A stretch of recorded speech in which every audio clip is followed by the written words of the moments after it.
Chet Johnson was a prisoner transport guard working for Inmate Services Corporation. In 2019, he was using these vans to pick up and drop off inmates across the country. But First Assistant U.S. Attorney for New Mexico, Holland Castron, says he was doing a lot more than that. Johnson was calculated.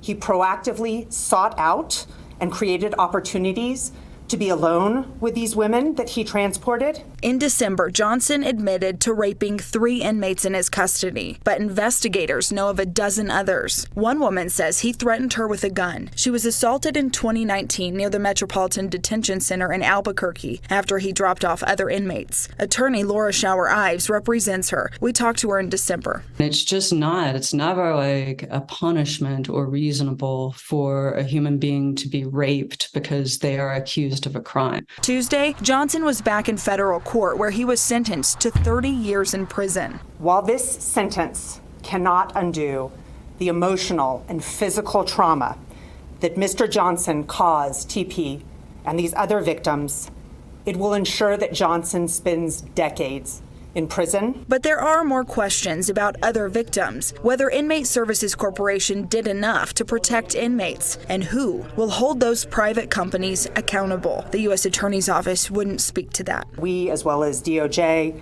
are exploring our options within our authorities to address and prevent the future exploitation of vulnerable victims like these. We encourage survivors to find the courage to come forward and report these crimes to the FBI. Brittany Costello, KOB4. So you get a job to transport people who are criminals.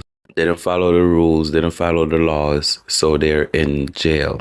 And you get a job to transport them just so you could take advantage of them, rape them, just for you to be in the same position as them, as a criminal being locked up. Somebody didn't understand their job requirement.